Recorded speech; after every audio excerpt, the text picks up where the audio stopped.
this morning. Okay, I apologize to all of you that I may sound a little sexier than I normally do. I'm sort of nursing a cold. We've had really bad weather here in Toronto where I am. So if you go out there and shovel snow, you're bound to get a cold actually, but hopefully you won't. I will come across okay on the recording.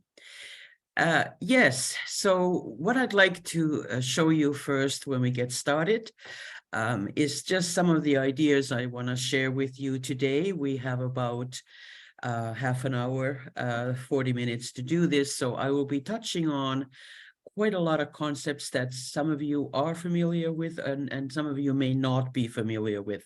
So certainly, as Leslie Jane said, please use the chat to put in some of your questions, and we will get to the Q&A and take a look at those later. So when we wrote the book, nobody had really written a book about intercultural communication studies and language studies, ESOL. So we kind of took on this idea and started to do some more research on it, because we were living at a time when, as you are all aware, we have become increasingly global, increasingly intercultural, and our students come from a variety of backgrounds and cultures. So I also would want to talk today to you, with you, of how we as teachers, ESOL teachers, can be the cultural advisors and informants for our students. And of course, I want to share the experiences with you as well. So let me get started with my favorite quote from Agnès Nin, a French author, because I really think this captures the essence of how we understand culture. So we don't see things as they are, we see them as we are. So in other words, the culture that we live in is often something that we don't necessarily see ourselves. People who come to that culture from outside see it for what it is, as well as for ourselves. And many of you have been, I'm sure, working in other countries and cultures as teachers, so you know what this is about. So it's invisible very often to us. And what I'm trying to do with you today is to make that culture more visible. So how do we understand culture in today's world? Okay, it's dynamic, it changes. We belong, all of us, to different groups. So in other words, we have different cultural identities as well. And our culture in this kind of meaning is much broader than what many of us have probably grown up with. It isn't just about a nationality or a country that we live in or part of the world, but it's also who we are. We can be teachers, students, we can be siblings, friends, partners, immigrant, international students. We have many identities that are mixing together. So the best way to look at culture is as a dynamic and changing due to these experiences that we have in today's world. Okay, so what I wanted to touch on here is what we and I certainly still think is that culture is often an elephant in the ESOL classroom. It hasn't been necessarily addressed. Like when I started teaching in 1997, culture was considered as food and clothing and different dances that people do, in different cultures. It wasn't really fully understood as the kind of phenomenon that also affects our communication and the choices that we make in our communication. So for teachers, yes, we are going to continue to focus on teaching communicative competencies. Of course, we're teaching English, but we also need to develop an understanding of our own cultural makeup and how it actually influences our own teaching. Plus, we need to understand the cultures of the people that are in our classroom. Okay, so those three topics that I have outlined here on the slide would sort of be what we're touching on this morning. All right, so a little bit of statistics is always a good thing to show. I would imagine this figure is much higher now, but according to the 2018 UN statistics on global migration, as many as 250 million people today live in a place that is not their country of origin or their place of birth.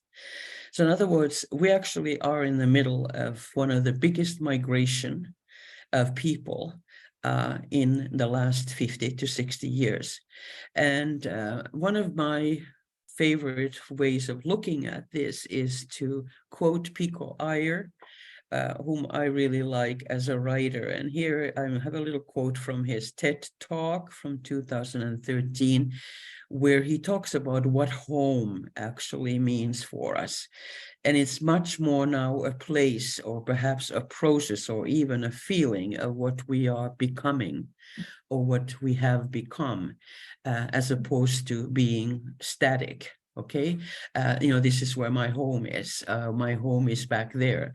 Home is actually evolving pretty fast and becoming a much more complex phenomenon. I'm sure many of you are very aware of your students talking about back home. We do things in a certain way, or where I come from, we do things in a certain way or say things in a certain way. But all of this is very much in motion, changing. Now, here's a concept that you may or may not be familiar with. It's called acculturation. And this is what we're doing. We're helping our students become more integrated into the society that they have moved to, where they're living, where they're going to school, and where they have their work. So to be able to do that integration properly, I think we all need to have more cultural knowledge and understanding of how this works. It is a process. It's not going to be something that happens overnight. It happens over many years and continues to happen as a process to become accultured to the place, the city, the country, the society, the groups that we are with in our lives. All right. So let's go into what you will have in the book as an appendix. So those of you who are interested in looking at it more closely, it's understanding cultural preferences. And what I mean by that is those are values and practices that we have learned in the culture that we grew up in or grew up with. In some people's cases, it may be several cultures, but what that allows us to do is to view communication as something more than just the acquisition of language. I'll have a few examples for you of cultural preferences to make it a lot more concrete. But before we get to that, I have a little task that I'd like to share with you and then you can work on the side while you're listening to me. Is I'd like you to think about doing a poem, I Am From. It's completely freestyle, whatever you feel like writing. We'll take it up later on when we come to the Q&A and have time to talk about some of the questions you have. But just write about where you come from, because it is definitely cultural. So is that okay with everybody? I leave that little task with you, and you can play with it. And this is also a good example to do, something that you can do with your students, depending on the context that you're in. My students love it. So they give me some pretty colorful descriptions of where they are from. So cultural preferences, they're not static, they're not cast in stone, they change over our lifetime. So very often, as I mentioned earlier, culture in the past was understood as ethnicity, nationality, okay? Maybe creed, religion, race, all that. It's not that it isn't that, but it also is something much bigger and wider. And, we don't want to teach, do we, stereotyping. and labeling. We want to get away from that. So looking at culture and cultural preferences this way allows you to open up the concepts and bring in something much more valuable for the students as well as yourself. You know, it's very typical. First of all, let me say that for every single one of us, it's human for us to be stereotyping sometimes and labeling. We all do it. But it's actually now teaching something that's really important for us to think about of how we present cultural questions and issues to our students. So let me take a plunge into some examples here. When I say preferences, that's exactly what I mean, is that people prefer to use a certain approach and it comes from their culture. It doesn't mean that's the only approach they have, but very often that's their preference. So the most common ones would be time. We have fixed time. We all know this expression, time is money. We want our students rather to come to class on time, right? And we want people to respect our time. That's very much a cultural preference for us in North America. Fluid time is social time, you know, which the sense of the understanding of time is much more flexible. I think that earlier we talked about how I work actually with college students who are in transitioning from their studies to work. And these are mostly international students from all over the world. And they have a hard time with some of the time concepts. They have a much more fluid time, many of them, where they come from rather than this kind of a fixed time. But because they're transitioning to work, and working in a North American context, the fixed time is something that we need to take a closer look at, what it actually means. Space is another one of those cultural values that we all carry with us.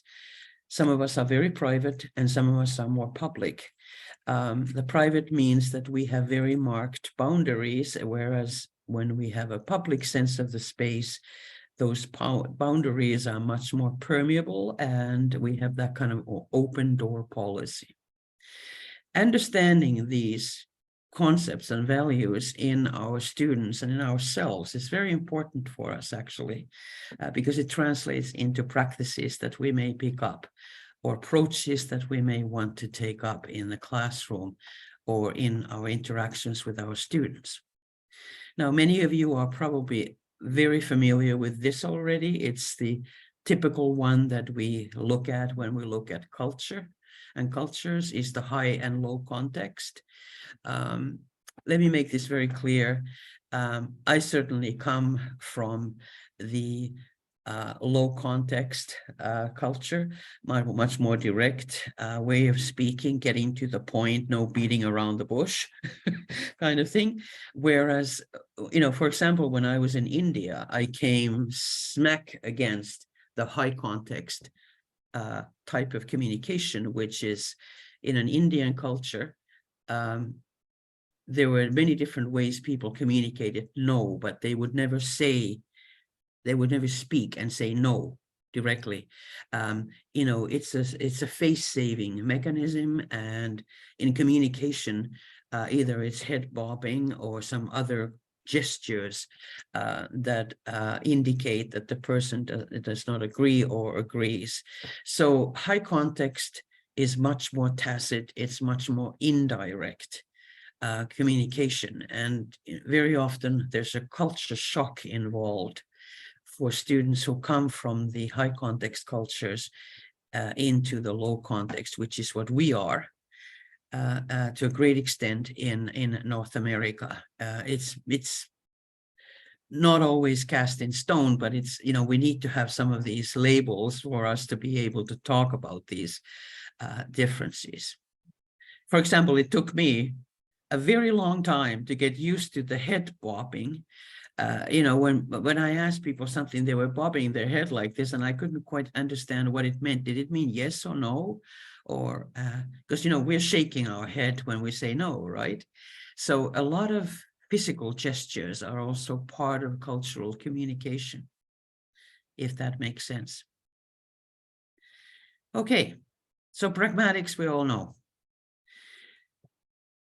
I'm giving you that as an example because this is where very often I end up spending quite a bit of time with the students in the context where I teach, which is in a community college. Teaching constructive criticism, it's not just about language, is it?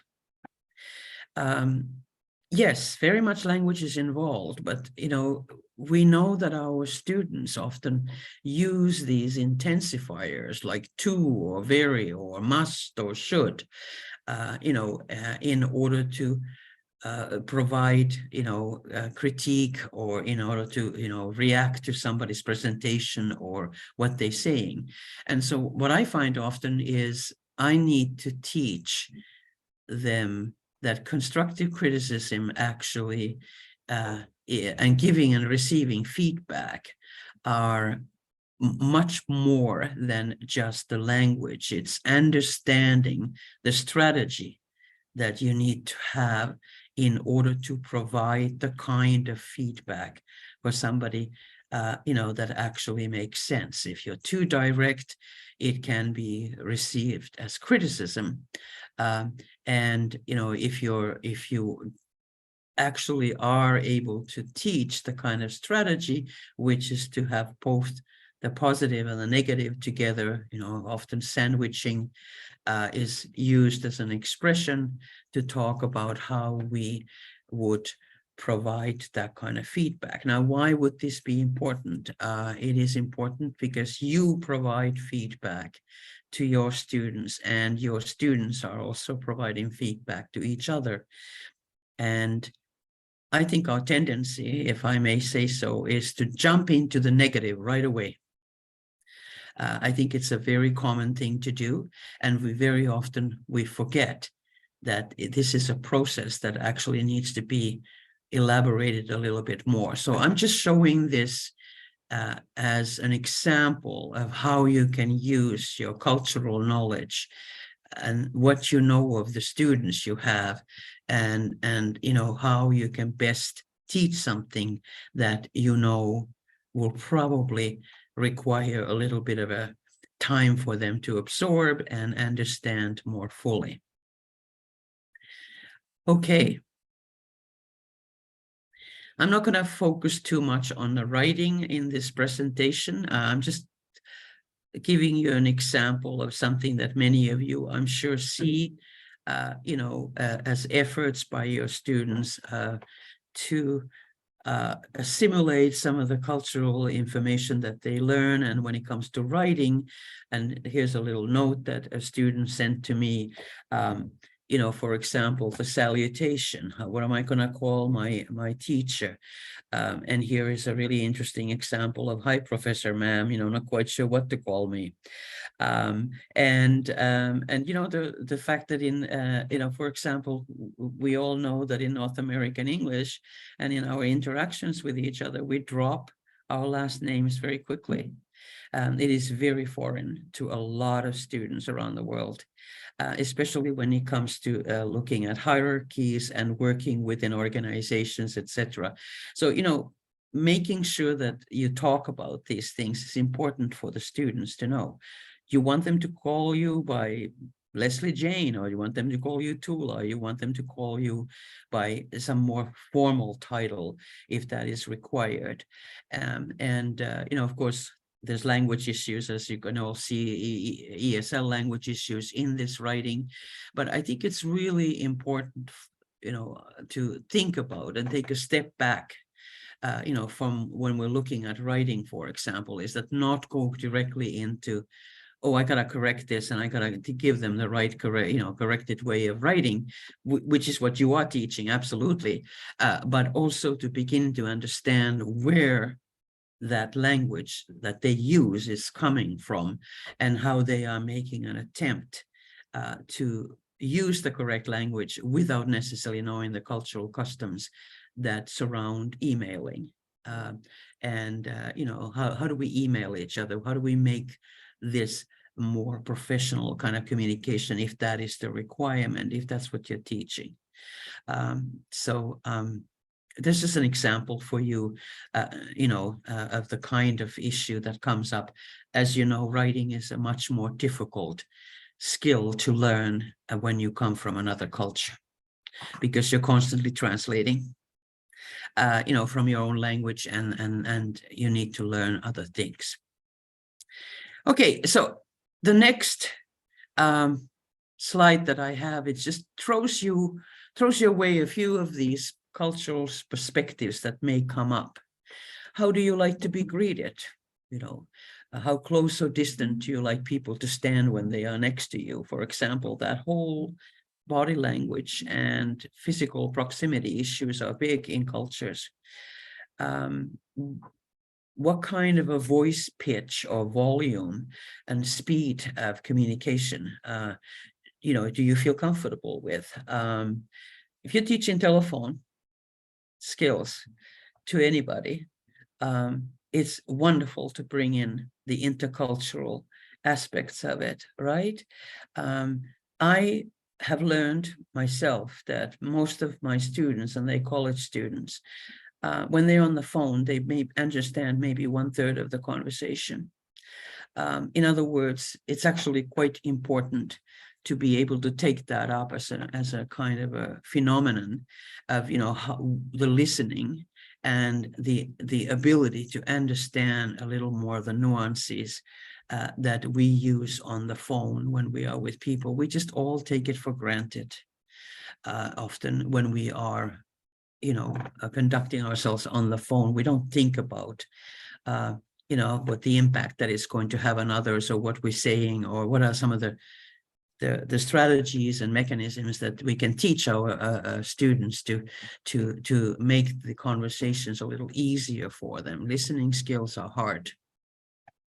Gestures, body language, we looked at that a little bit already in terms of, I mentioned to you the head bobbing that I know from India, but also other gestures that people have coming from other cultures that you might want to, as a teacher, understand and make sure that you got it, instead of guessing.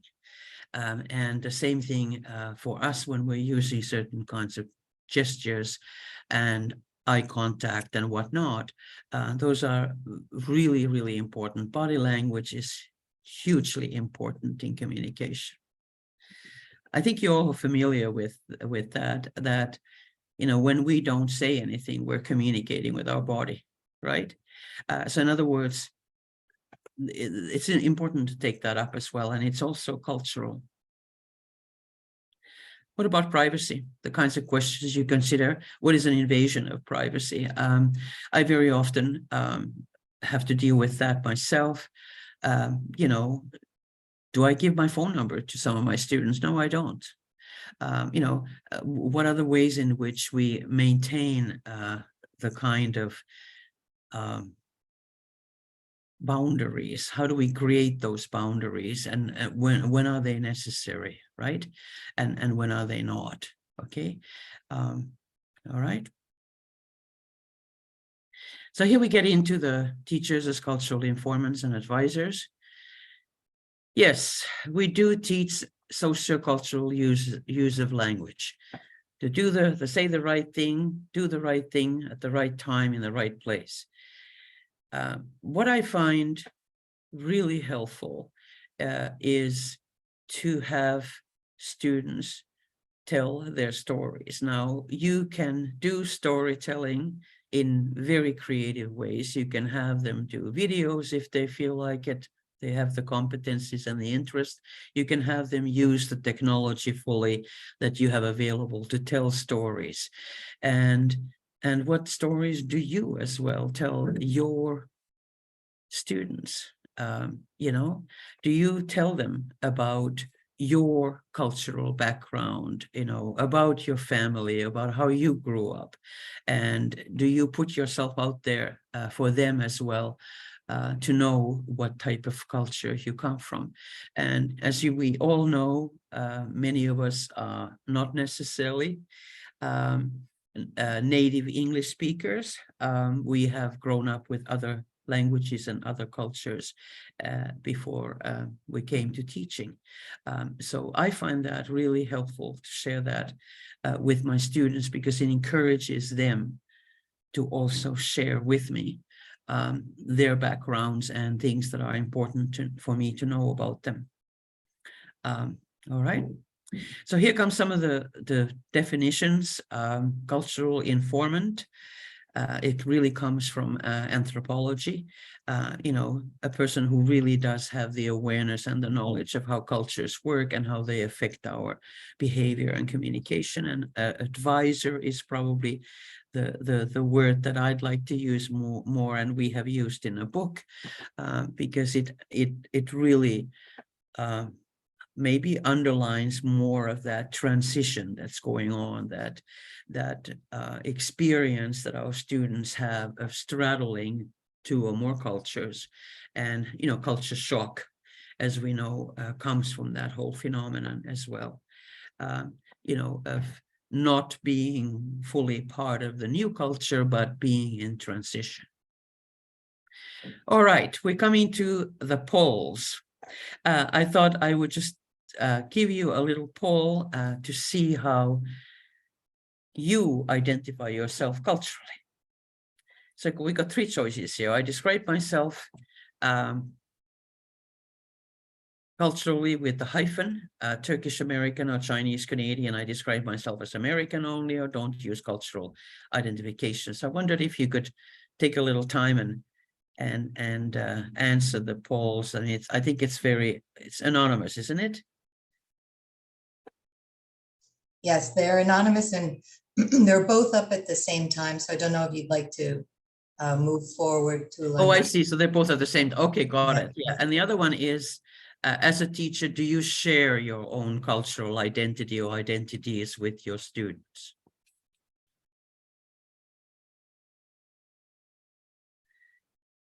So We've got almost half have responded, so we'll wait a few more seconds.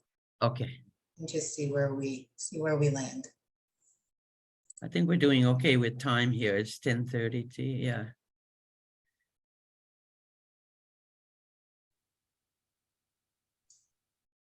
I think we're about finished there, so I will.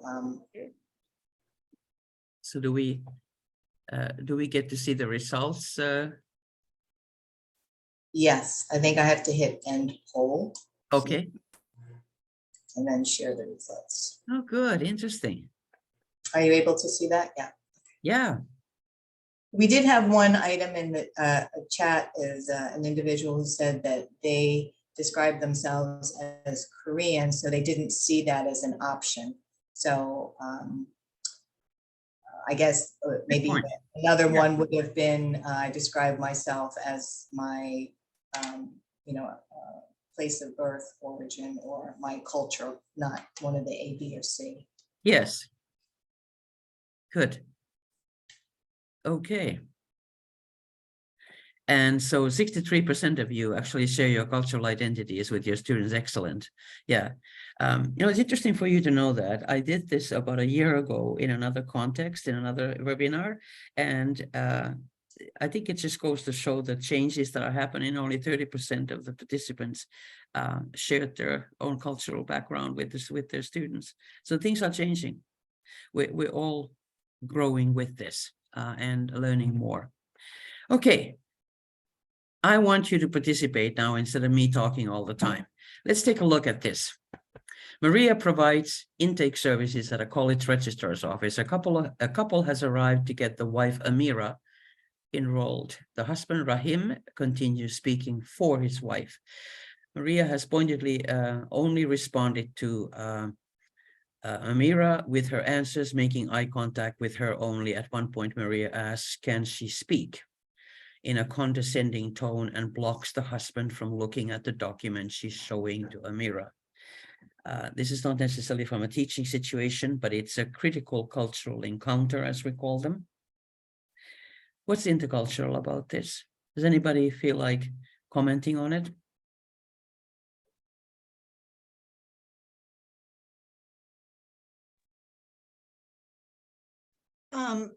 It shows the cultures where the man takes over and speaks on behalf of the wife. It's probably a male-oriented society that they're from, and it's pretty common. Sometimes I've noticed it happens even when the man's level of English is far inferior to the woman's level of English, which is really funny because when they do finally talk, you think, why are you speaking for her? You can't even communicate as well as she can. It's very true, isn't it? Yeah. Yes, Andrea, very true. Thank you. Thank you for that. It's gender issues come up quite often, don't they? Mm-hmm. For us, depending on what cultural background people come. Does anybody else have anything to add? Someone in the chat mentioned that Amira perhaps does not speak English as well as her husband, and that's why he's doing the communicating. That is true. So in other words, we often end up making assumptions, don't we? Right? And I think that, in these kinds of, this is a typical situation that happens quite often. And it could be that Amira speaks better English, like Andrea said, or the Rahim speaks better English. But I think it's more of going to an organization to register her in a course. And in the Middle Eastern cultures, especially, often the man does the speaking for the woman. And, we in North America, we react to it. Or can react to it, and often do, because we're just not used to it at all. I mean, the women speak for themselves. But I mean, it is something to think about. Again, the critical cultural encounters are really good examples for you probably to take up in your classrooms when you think it's necessary or whatever, or as a discussion piece, as a way of looking at things, because the gender issues are explosive. Let's put it that way, in my opinion, and requires quite a lot of understanding by all of us. Okay, so I'm going to share with you before we get to our Q&A, because I'm sure you got lots to ask, is what does culturally inclusive teaching really mean? And I'm just throwing some questions out for you. Yes, we do teach the sociocultural use of the language, but I think it's really important to ask others these questions. How does my awareness of somebody's culture and values, including my own, how do they really inform my teaching? Or do they inform? Should they inform? And so just to reflect a little bit more on that, and then I'm going to share with you Tuula Lindholm's a wonderful list of questions to ask in teaching, is the attitudes, the knowledge, and the skills that we have. Is, do I prejudge my students? Am I aware of my own and my students' cultural behaviors?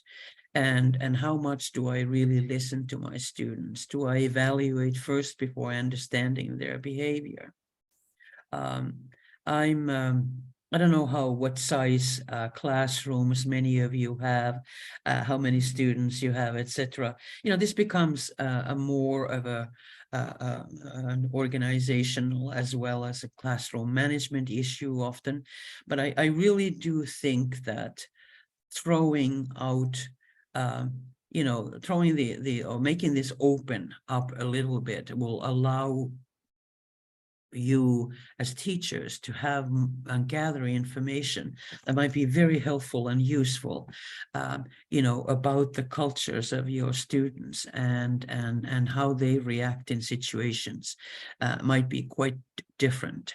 And I have lots of examples of this if we have any time for doing that, but I'm going to end with the internal and external outcomes from Tuula Lindholm.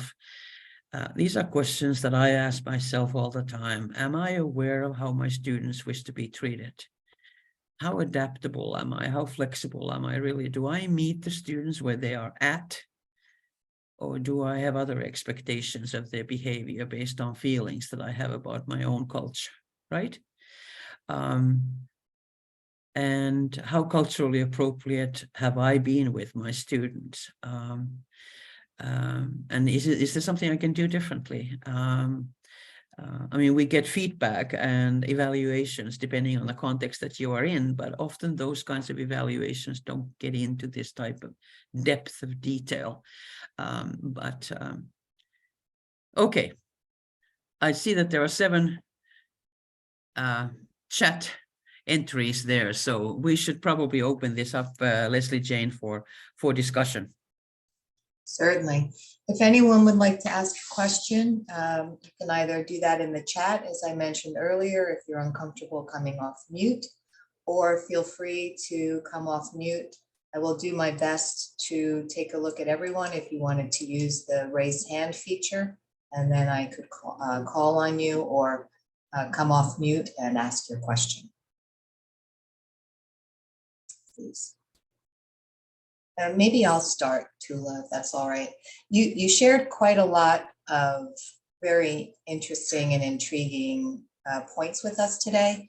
When you take a look at all that you have shared with us, what is one area that you have found maybe a bit harder, or something you need to reinforce in yourself more often to remember when you engage with your students? Yeah, very good question, Leslie Jane. I find very often that I'm going to go back into my slides here a little bit, where I was talking about expectations, right? You know, a little bit of this high context, low context thing. It's so ingrained in me that I come from the low context. You know, I've been trained in it. I've been also working in business, where it's definitely the modus operandi, right? And getting to the point, and you know, also handling conflicts and whatnot. It's like, I'm not afraid to be confrontational, and I realize that it's very differently perceived by students who come from the more high context, implicit, tacit, indirect approach.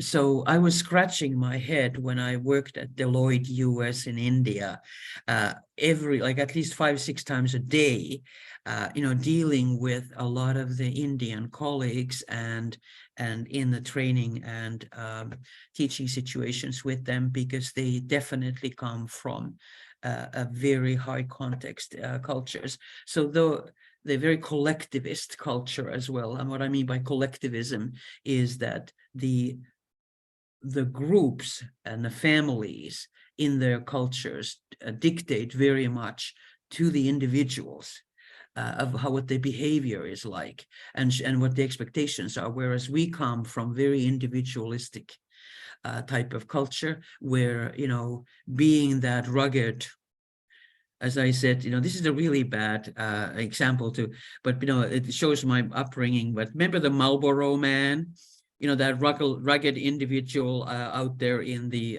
desert, you know, on a horse. I mean, that kind of encaptures in a lot of ways, doesn't it, the kind of North American way of communicating, isn't it?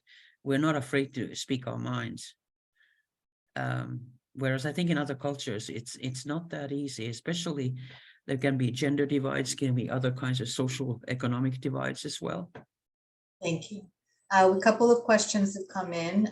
First one would be, how can we make international students more global citizens when they learn English only in their own country? Oh, boy, what a big question. A great question. Do we have another hour to talk about it? Does anybody else want to comment on that? I mean, I want to open it up for others as well, but it's true. I mean, I think the acculturation process that I mentioned earlier is long, and different individuals and different groups of people take take to it differently. But international students, they come from such a variety of different backgrounds, and I think they get isolated on campuses often as well. And, you know, I talk on campus because that's where I teach, but I mean, they can get isolated, and, you know, providing opportunities for the students to, I don't know, make the faux pas, you know, make those mistakes, those errors, you know, those things that somehow seem like, oh my God, where's that coming from?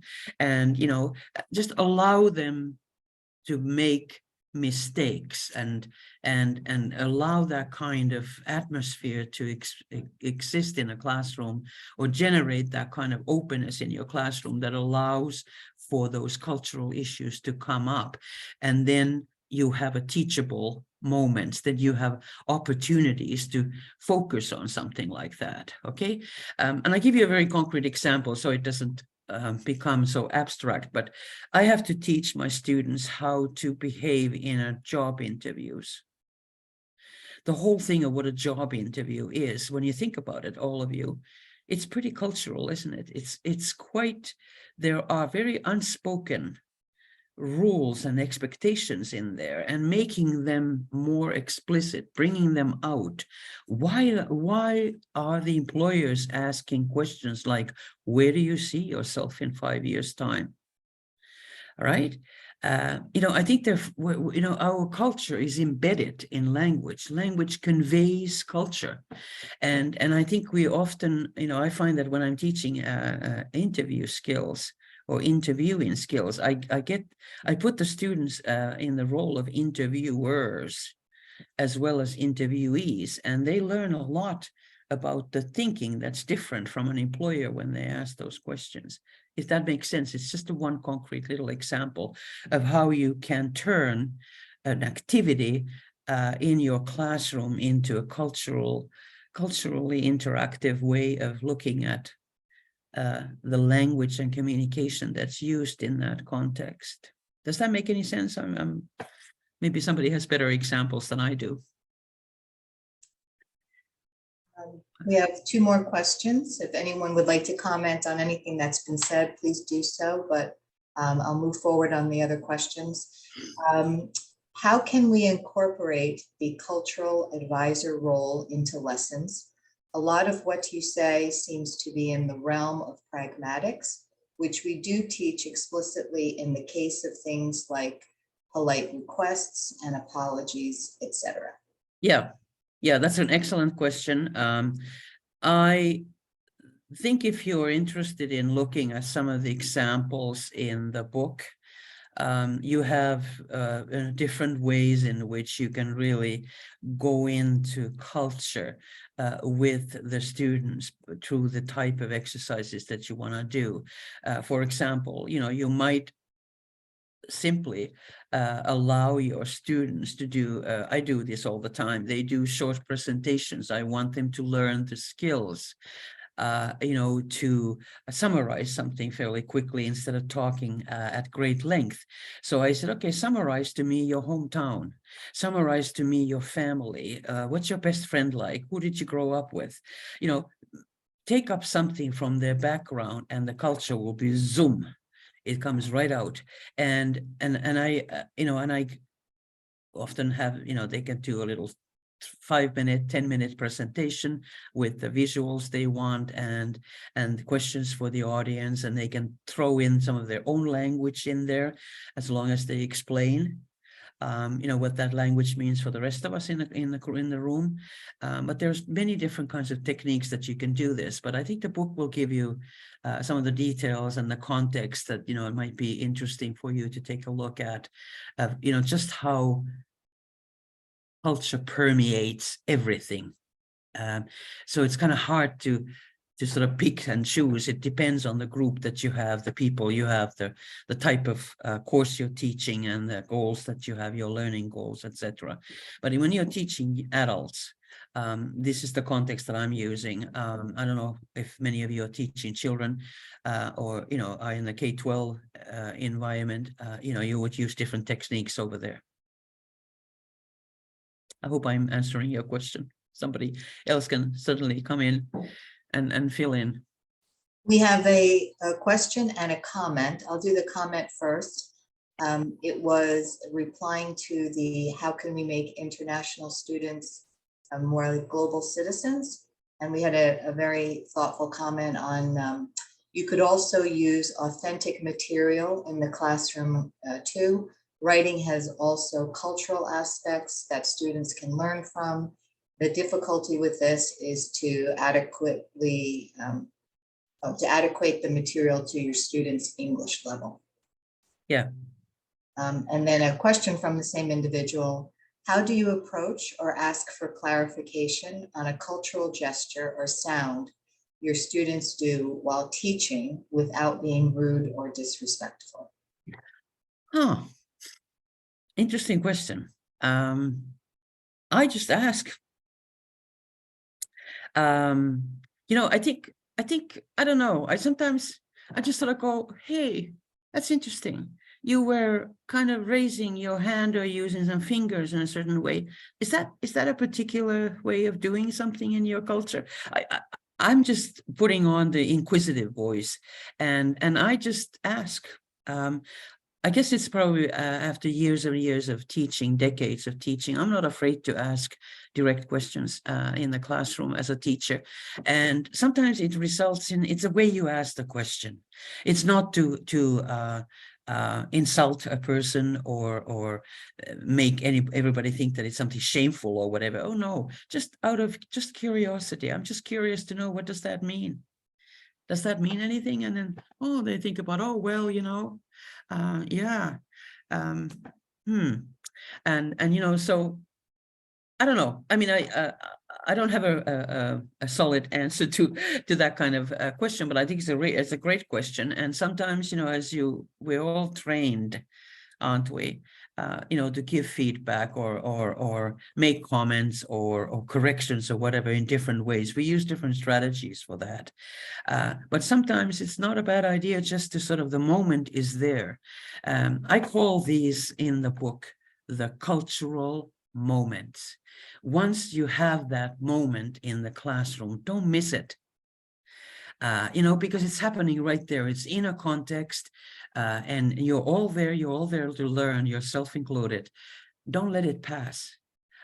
If it's possible, and take it up because it's happening in a moment. And I've never had a students not like it. I think they really like hearing about this, and they learning themselves to understand, oh yeah, there are gestures and things that we use that are so automatic that we don't even think about them. We had another question. Do you adjust your teaching style to the culture or cultures of the students? If so, how do you handle a multicultural classroom? Yeah, well, my classrooms are very multicultural. So I usually have people from 6 or 7, maybe 10, maybe 15 countries.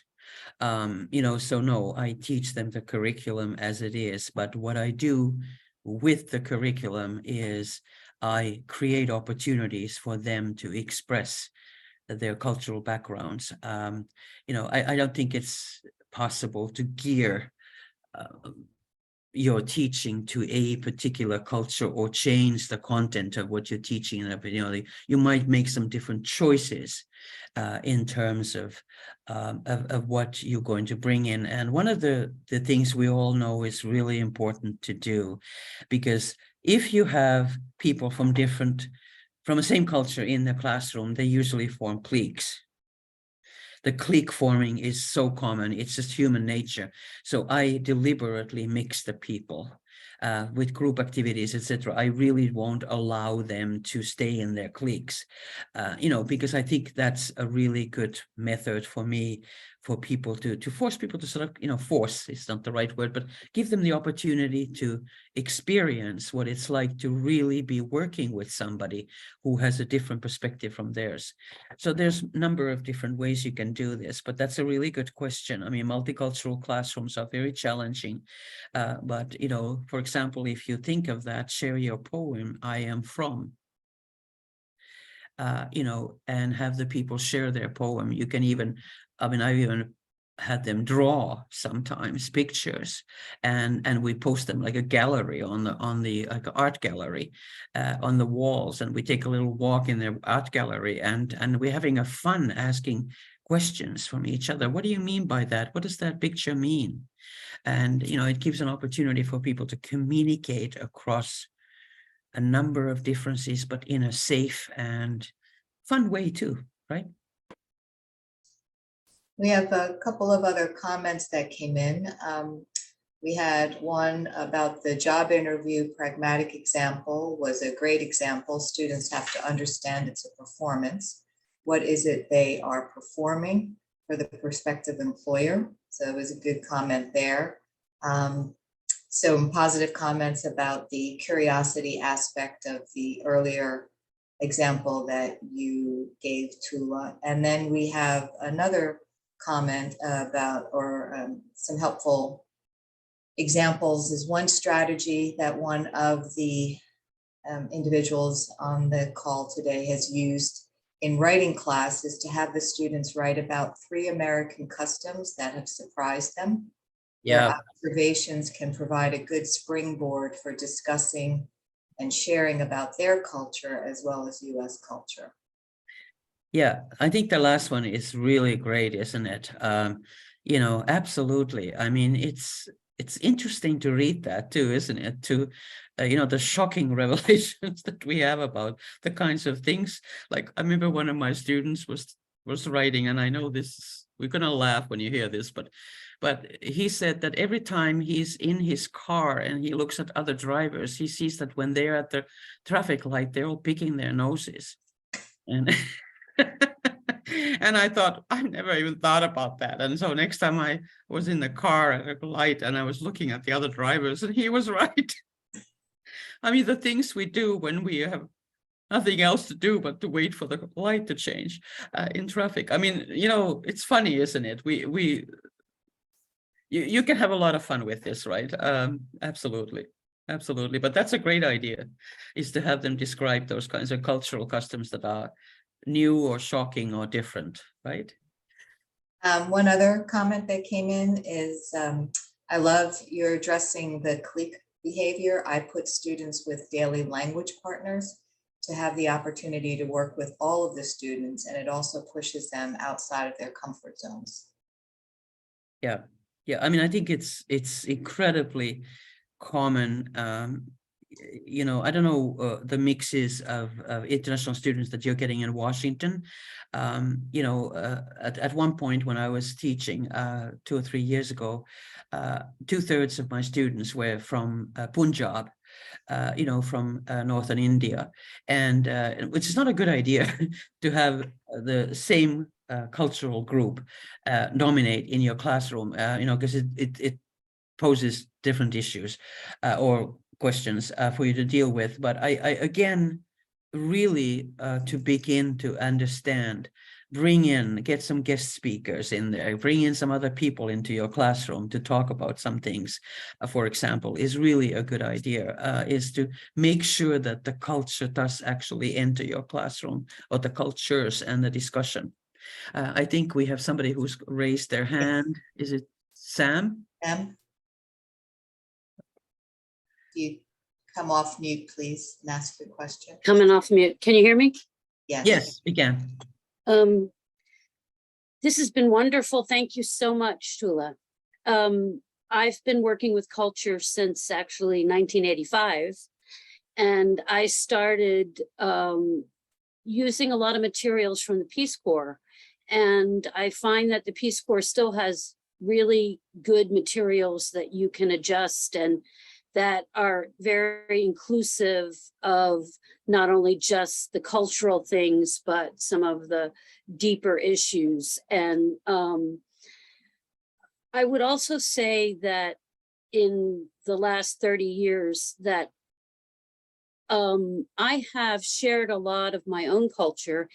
And I would like to throw out to everybody to not forget that cultures also include things like rural or urban. And that is a huge thing for many of our students. And to actually acknowledge that and let them explore that and think about it is very valuable in the classroom. Writing, I do think writing is the ideal place, but I also teach beginners, and beginners are not really working in the same area in terms of writing, but they are encountering all the same issues and needing to process those issues. So there we are working with acculturation, and at the same time, at any given moment, our personal biases in the areas of culture just rear their pretty and ugly little head, sometimes pretty, sometimes ugly. And I think you kind of have to forgive yourself and get on with it, but not, as Tuula says, not miss the opportunity. Because most of the time when it's hitting me right in the face, then it's hitting them right in the face too. And it's, I mean, I would say 30 to 50% of my class involves culture. Every class, every day. Really? So Yeah. yeah, because all the communication is engulfed in culture. So, you know, it's not like it's an extra thing that you go out to grab because we don't have enough, you know, time to even teach what we are trying to teach, but it's just there. It's just there. And since it's there, I think it's great to use it. I wanted to share my poem. Okay, please do. I am from the Potomac River. I breathe in the tide. I swim in the hiding places. I dive into the underwater of confusion. I sleep just above the waves. I'm not a fish, so I live on a boat, which is Oh. true. I do live on a boat. Thank you. Thank you. That's wonderful. That's wonderful. I just wanted to comment on before we leave, because I think we're coming to 11 o'clock here. But one of the things that came to my mind as you were speaking, Sam, is that think about the role of a teacher in many cultures in the world. We may not have it so much anymore in ours in North America, but you know, I have this. This happens to me every time I teach. I get one of the students come to me and ask me advice about something which doesn't necessarily have to do with the classroom and the teaching or the material, but it has to do with life. You know, I'll give you a concrete example. One woman came to ask me about what I thought of her daughter taking a law enforcement course at the program at the college because she was getting harassed, you know, by the male-dominated type of culture or whatever. And I thought, oh my God, what does this have to do with ESOL, right? Not really anything, but it just shows the view that the students have of a teacher in their culture, that it's a person who advises, you know, and a person who informs them, you know, a person who's educated. You know, it's a reflection of that type of relationship that often, you know, the students have of who the teacher is in their culture. That's not necessarily the case across the board, but when it happens to you, don't be surprised, because I think it's a reflection of that, coming to talk to a person that they can trust. You know, does that make sense to all of you? Yeah. Okay. Okay, well, I think we are a bit over time, so I'd like to thank everybody. We did have one more comment come in, which I will say because it's very interesting. And someone mentioned they've even had to address their own American culture while they were teaching in urban Chicago, but they grew up in suburban New England, and there are cultural and vocabulary differences. I say or do X, but people in that area may say or do Y. And that is very true. But I'd like to take a moment, please, before we all leave, to thank Tuula Lindholm very much for her time today and for giving us such a wonderful presentation full of so many very interesting things to think about. So thank you very much, Tuula. Thank you for inviting me. It's been really a pleasure to meet you, and I wish we had 2 hours so we could talk about this, but we don't. So great. And I'd also like to thank all of you for attending this morning. It is a Saturday, it's your free time. So the fact that you took the time to be here is very, very much appreciated. So thank you all very much. And I wish you a wonderful rest of your weekend. Great. You too. Thank you. Take care. Thank you.